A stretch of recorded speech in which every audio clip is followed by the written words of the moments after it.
Welcome back to our tech. உங்க போன்ல 60Hz refresh rate இருக்கா இல்ல 120Hz ரெஃப்ரெஷ் ரேட் இருக்கா? தெரியாது.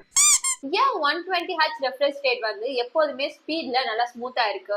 அதை இந்த வீடியோல உங்களுக்கு எக்ஸ்பிளைன் பண்றேன், வாங்க பார்க்கலாம். What is refresh rate? உங்க போன் ஸ்கிரீன் ஒரு செகண்டுக்கு எத்தனை தடவை அப்டேட் ஆகுதுன்னு அர்த்தங்க. 60Hz ரெஃப்ரெஷ் ரேட் பாத்தீங்கன்னா 1 செகண்டுக்கு 60 ஃப்ரேம்ஸ்ங்க. இதே 120Hz ரெஃப்ரெஷ் ரேட் பாத்தீங்கன்னா அதாவது டபுள் த ஸ்பீட். 1 செகண்டுக்கு 120 ஃப்ரேம்ஸ் வரும். சோ நீங்க ஸ்க்ரோல் பண்றப்போயோ இல்ல ஸ்வைப் பண்றப்போயோ எல்லா மூமெண்ட்டும் பாத்தீங்கன்னா ரொம்ப ஸ்மூத்தா ஃபீல் ஆகும். ஏன் 120Hz ரெஃப்ரெஷ் ரேட் எப்போதுமே ஃபீலா இருக்கிற மாதிரி நமக்கு தோணுது? அப்போ ப்ராசஸர் மட்டும் ஸ்பீடா இருந்தா போதும்னு நினைக்கிறீங்களா?